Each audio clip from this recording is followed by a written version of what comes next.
The forest floor was a tapestry of damp earth and fallen leaves, the air thick with the scent of pine and mystery.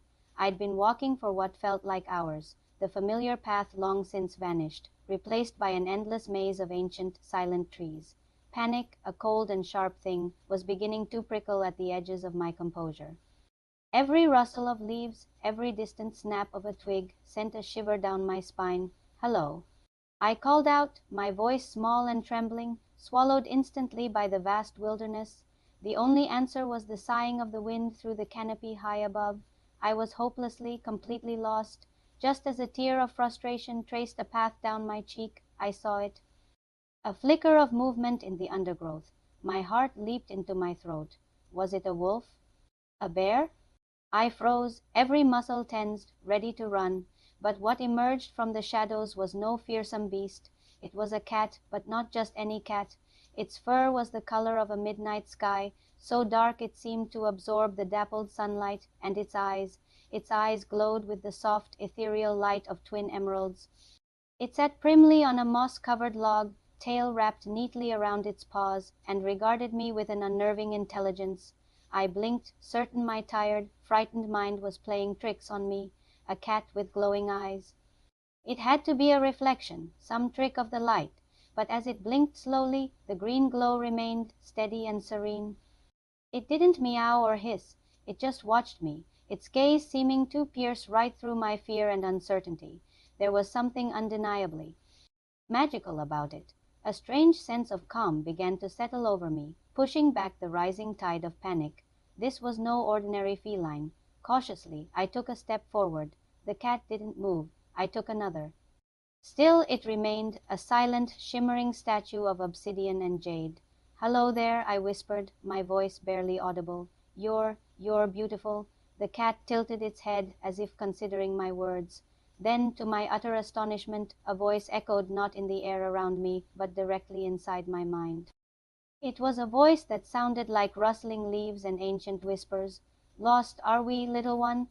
I gasped and stumbled back, my eyes wide with disbelief. Had that really happened? Had the cat just spoken to me? In my head. I looked around wildly, searching for some hidden speaker, some prankster hiding in the bushes. But there was nothing, only me, the silent woods, and the impossibly calm cat with glowing emerald eyes. It swished its tail, a slow, deliberate movement. There is no need for alarm. The forest can be confusing for those who do not know its ways. My heart was hammering against my ribs, a frantic drumbeat against the forest's quiet. I stared at the creature, a whirlwind of awe and disbelief swirling within me. You can talk?" I finally managed to stammer aloud, feeling foolish for speaking to an animal. The mental voice replied, smooth and patient in a manner of speaking, "Words are clumsy things. I prefer thoughts. It is a more honest form of communication. Now you are far from the sun-dappled paths, you know." Slowly, I began to accept the impossible reality of my situation. I was lost in a forest, talking to a magical cat. It was absurd, like something straight out of a fairy tale my grandmother used to read to me. "Yes," I said, my voice steadier now. "I was just taking a walk, and I must have taken a wrong turn. Everything looks the same." The cat stretched, a languid, graceful movement, and then hopped off the log. The forest has many faces. It shows you what it wants you to see. Follow me. I will guide you back to where you belong. Without a second thought, I trusted it. There was a wisdom in its glowing eyes, a sense of ancient knowledge that made me feel safer than I had all day. The cat didn't rush. It padded silently over the forest floor, its dark fur making it almost invisible against the shadows, save for the two floating green lights of its eyes. It led me not on a straight path, but on a winding, meandering route, around gnarled roots that looked like sleeping dragons and under branches heavy with moss that hung like a wizard's beard.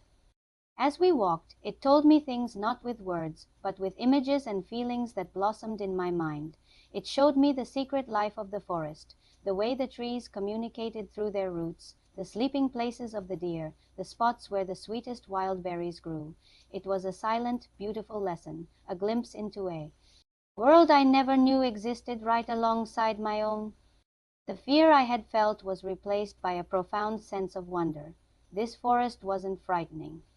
It was alive, and I was its guest. After what felt like both an eternity and no time at all, the trees began to thin. I could see a familiar patch of bright sunlight ahead. A bird song I recognized trilled through the air. A few more steps, and we were there, at the edge of the woods, right where the main trail began. I turned to thank my guide, my heart full of a strange mix of gratitude and sadness. The magical cat was sitting at the edge of the tree line, watching me with its luminous eyes. "Your path is clear now," the voice echoed in my head. "Last time I knelt down. I don't know how to thank you." The cat simply blinked, a final, slow blink of its glowing green eyes, and then, as if it were a wisp of smoke, it turned and dissolved back into the shadows of the forest, leaving me alone with the sunshine and a story nobody would ever believe.